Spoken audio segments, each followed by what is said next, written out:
Hello, everyone. Thank you for joining our HR Tech Talk on why candidate experience still matters and how to make it better. I'm really excited to talk all things candidate experience today with the wonderful and very knowledgeable Robin Stenzel. But first, I just want to say thank you. I realize that the virtual HR Tech experience is a new experience for all of us, and you're probably in a whirlwind trying to see a lot of sessions and a lot of booths and still do your day job at the same time. So I really appreciate you spending some of your afternoon here with us. I'm Brianna Harper. I'm on the marketing team at OutMatch, and a big part of my job is to keep a pulse on the trends and the topics that are most important to HR. So I joined OutMatch about 5 years ago, and that whole time, candidate experience has been a really important topic. I've never known a world where candidate experience wasn't a really important topic. So Robin, I'm curious to hear from you. Over the course of your career, how has this trend changed and evolved? Yeah, so I started my HR career, I feel like I like the dark ages 100 years ago, but many moons ago, and really got into HR as an operator who thought, we can do things better if we have better people processes and better connections, better technology, better information. But a big part of that, I was in a retail environment at the time, and what was really interesting to me was sort of how we recruited. And so part of that was, what was this experience that happened? And I mean, look, a lot's happened in technology since then, but it was still about, how do you bring people in? How do they have a good experience? And then how do you get them connected? And how do you almost start to onboard them a little bit earlier in that experience, so that they're ready to go, particularly if you think of retail during high volume times like holidays, where you don't have much time. It was really kind of about making something that was a good experience so that people were excited when they hit the floor and started talking to customers, but kind of ready to do that. Yeah, that makes a lot of sense. I mean, bringing us up to, if you look even last year, experience was a really big part of the HR Tech conference. It was a part of the keynote. There were a lot of sessions about it. So just looking at the past year, a lot has changed. We went from a really tight labor market to a labor market that looks very different. So Robin, in your mind, what has changed, or maybe what hasn't changed in terms of how important candidate experience is today? It's interesting. I mean, certainly there have been organizations who really focused on candidate experience, and I can't imagine even in a new world they're going to say, you know what, that's not important, let me stop doing the great work that I did. So we'll have companies that'll keep doing what they're doing, maybe even enhancing a little bit. And then probably there are companies who are wondering at this point, I didn't do a lot, I've got a lot of candidates in the marketplace, do I need to continue to work on this? And the answer is yes. And there's a couple reasons why. The market is what the market is today, but we didn't expect it to be this way. So just as it went down, it can go back up. So how are you creating that relationship where people want to come work for you? Or even if they realize maybe it's not the right fit for them, how do they go tell somebody else to come work for you? And that's about experience, right? If you go and you have go to a restaurant and you have a great experience, you tell all your friends. Maybe not all of them, maybe tell some of them. If you have a not great experience, you for sure tell all of them, and you tell all those that you don't even know through your social media channels as well. So that experience is important. But I think even more important now is really looking at experience as a way to increase performance. And so one way to think about it is, the more that I can induct somebody into the experience, they're learning more about my company. The more they learn about my company, the more prepared they're going to be when they start the job. So if you think about this, and I've had some conversations with CHROs where they talk about sort of pre-onboarding, but even if we have pre-onboarding, so, the pre-onboarding before someone starts, but what about that onboarding before someone even is selected? And how do you start to create that experience so that, again, they know a lot about your organization? And I think that's what experience is about. It's an education process. It's just like when you get your customers, right? And you start to think about kind of the education process, when someone's buying, it's first educating them, giving them more information as they get kind of along the way, and then helping them buy. This is the same thing. Yeah, it sounds like avenues, right, to select yourself in or select yourself out, because so much of what we do today is really driven by our own research rather than having someone walk us along the way. Yeah, and I think if you think about sort of candidate experience in a way, at OutMatch, we talk about how does a candidate-driven experience. So, what does that look like? Well, that's the ability to come in and apply for a job, maybe ask a few key questions to see if I'm a fit for that job. And if I am, then moving on, finding out more as we think about assessment through the process, and then, maybe even simulation. So kind of how do I go in and act the job? And then how do I get to that point where maybe I'm next doing a video interview to showcase myself? So I have multiple modalities to sort of say, how do I fit? I've got sort of my written, whether it's resume or just application.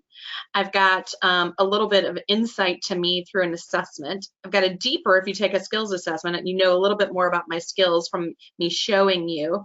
And then I get to really sell myself in a video where I get to talk about it. And so I think the great thing about that is candidates can push themselves along, but they can also create things where if I'm not good at one of those, I have a chance, or if I'm not the best resume writer, but I've got enough key skills, I've got the opportunity to really kind of make up for that along the way, as an example. Yeah, and what I love about that is the communication throughout as well. So you're never really left in the dark, which I know is one of the biggest problems in candidate experience still. I mean, I know that it's something we've talked about and we've looked at as, really important in creating a candidate experience that doesn't ghost people or leave people in the dark. And my husband, for example, was just on the job market. And I've always looked at candidate experience through the lens of the employer, and I really got to see him go through the experience, and I saw the other side of this. And so a lot of times he would apply for a job and never hear back, or he would apply for a job and do another step or two and then never hear back. And probably the most frustrating part of that was when he would see that job posting pop back up in his feed. So he knew that the job hadn't been filled, but he never got an explanation as to why, especially when in his mind, he met the requirements of being a qualified candidate for that job. I think that's a really great point, is this idea about not giving feedback along the way. And I think one of the things that we do sometimes is we put candidates in, we're afraid to move them out of the process because we think, what if I need to go back to the well? But if the reality is I'm not going back to that person, if I've got to go back and repost, I'm not going back to that person. So now all of a sudden that experience is, wait, I don't know what just happened. Again, I think if we start to really take a lead from marketers, from an HR perspective, and we start to think about how would that as a customer experience, what does that look like, we can really start to drive more data and insights. And we can also, quite frankly, if we're making decisions faster along, we can come back at those decisions. Those become data points. We can learn from them. I mean, maybe we're doing some of these decision points through AI or machine learning, and they give us a way to sort of look and have insights into what's happening in our process. And then we can tweak and refine, and we can really move much more quickly in our time to hire or time to fill. So if we think about, really looking at kind of time to hire, we're looking at once I've sourced and found candidates, which let's just say for some jobs is not as much of a challenge as it was a few months ago. But if I look at that, and I've got candidates in my process, how quickly do they get through my process? And we should be looking at that from an efficiency standpoint. And sometimes I think we forget that. We look at, do we kind of time to fill, right? So I've hired someone, great, they're in the process, that took me 90 days. But what about that experience for someone who sat in there? And even beyond that 90 days, right, we hear of kind of those things of people sitting there 2-3 months, or maybe not at all, ever kind of, getting that next step.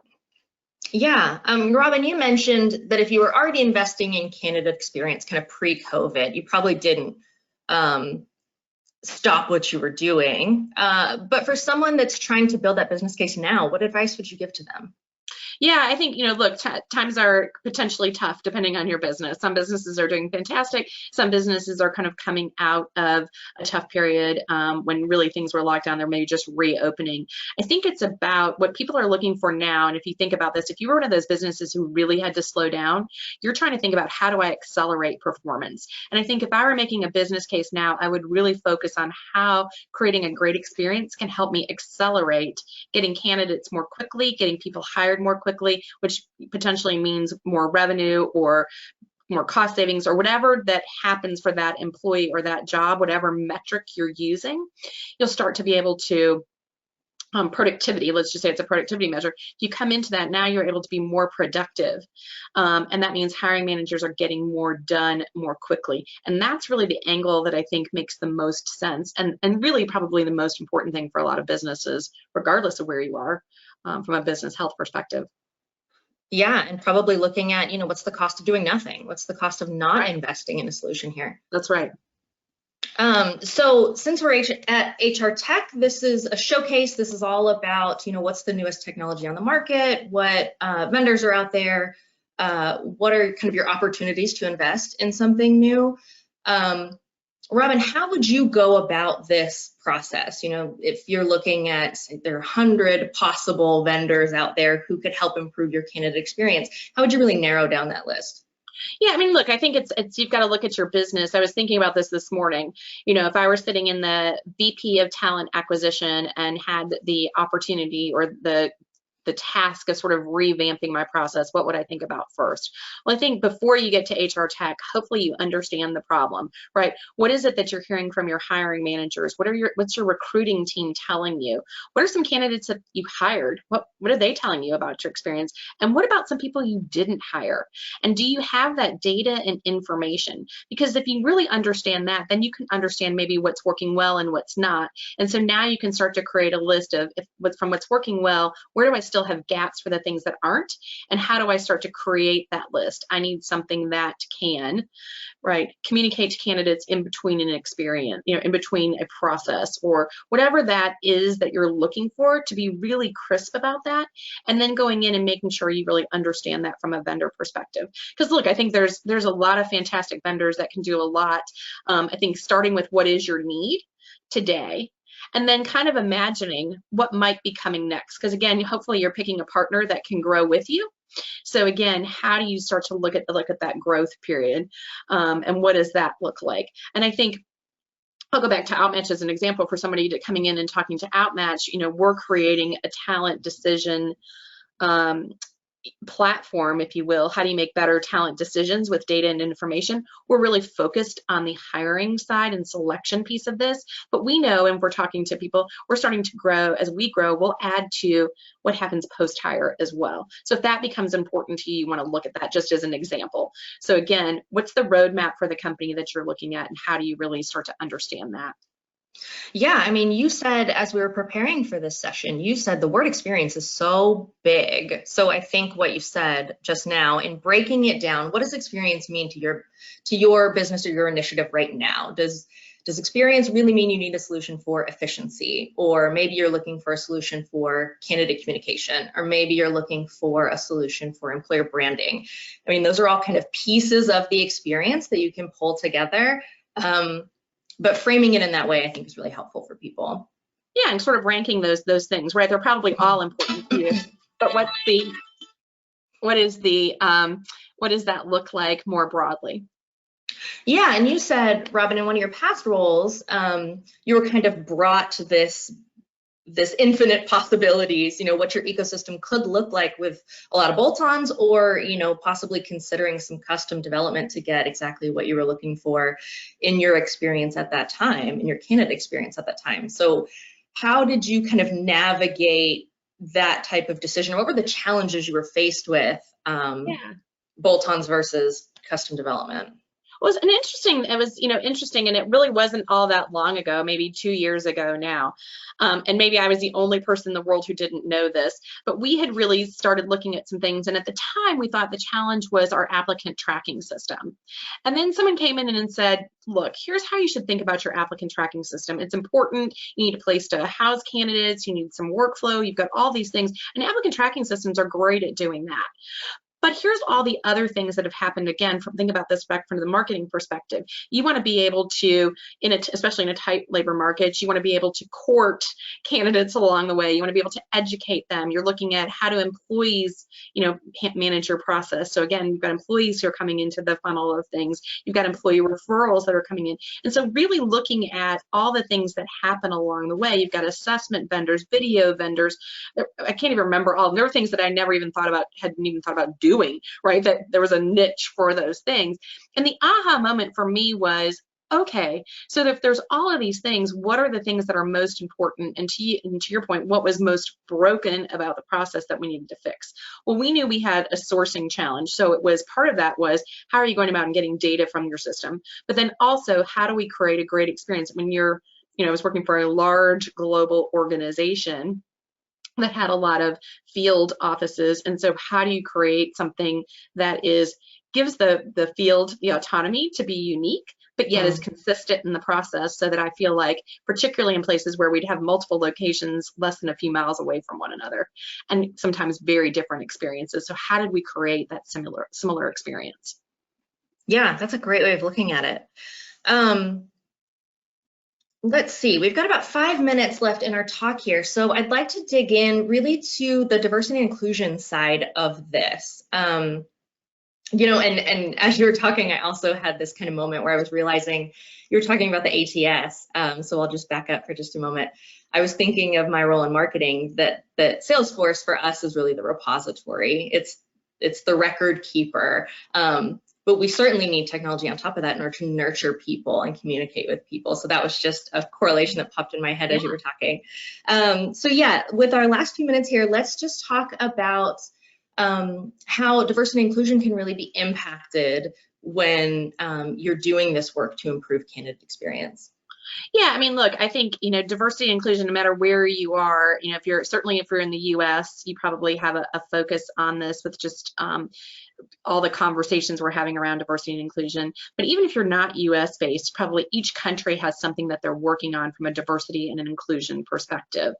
And so as you start to think about that, you're bringing in different candidates, so they're going to have different perspectives, and you're bringing them in through a process that, for most people today, has a lot of people in that process. And with that comes a lot of our biases, probably most unconscious biases, but yet, maybe some are conscious, but probably more unconscious bias as we go along the way. So we look for things, I had said in the past, I look for people because I grew up and kind of started my HR career in a retail environment. So I tend to have a bias towards giving someone a chance who's maybe had a retail background, knowing sort of what that looks like, because I can relate to that. But that becomes a bias, and maybe there's other things that if I just look at that, I'm excluding. I think as I kind of walked through a little bit of how you might automate some of your process. And if you put kind of AI or along that, and it's helping you make those decisions, it's taking out your biases and it's making suggestions purely based on data. Now you've got to make sure that you've taught, your any automation or any machine learning in the right way, and make sure that it doesn't have biases. It doesn't pick up my bias towards retail, right, isn't sort of put into that. And so you really want it to be very transparent and understand that, we would say there was a human component to come in and look and check and understand what's happening along the way. But the more we can, again, think about the candidate sort of driving that experience that they have, the more likely we're to end up with a diverse pool of candidates as we get into really the interview stage. And that's really where we need to be. And that becomes really important, and starting to look at it. We looked at this across our several different customers and looking at this. And one of the things we saw was, from an assessment standpoint, we had one group of people who was doing better on assessment than the other, yet that group wasn't making it to hire. So now what was happening in that situation, and how do we make that better? And really going out and talking to customers about what they can do as they start to think about that. Yeah, and if you think about, what traditionally is the phone screen stuff, I mean, not only is that like 30 minutes for every single candidate you're trying to schedule. And I know that about half that time is going to be spent, the recruiter is selling the company to the candidates. You still are left with maybe 15 minutes to actually learn about that person. And it's possible that that's not even the best way as a candidate to be able to showcase yourself. Or as a recruiter to spend your time, quite frankly, right? When we talk about this idea of relationships, but the reality is you're kind of coming in and you've got a checklist and you're going to hit a series of things and you're going to push them on. Now, what if your process did that for you? And it was really kind of looking at that. And now as a recruiter, you are spending time with the best candidates, really helping determine, and your hiring managers, to make sure you make the best hires. Yeah. So it's removing a lot of those old inefficiencies, and then also kind of creating new opportunities, new mediums for people, whether it's video, simulation, a really objective assessment. You've got a lot of different factors going for you if you're the right candidate, and then hopefully you add in those communication elements so that if you're not the right candidate, you're told so, and you maybe even have something, some feedback that's given to you about your process as well. Mm-hmm. Yeah, Robin, this was a really great session. I'm so glad we got to do this HR Tech Talk together. I hope for anyone who's listening in, if you've had any questions for us along the way, you've used that chat bar on the side, but if not, you are more than welcome to reach out to us. Come stop by our booth, outmatch.com at HR Tech, or just come find us at outmatch.com, and we can answer any other questions you have about candidate experience or our approach to candidate experience and how we're solving that. So thank you so much, and I hope you have a really good rest of your afternoon. Thank you. Bye.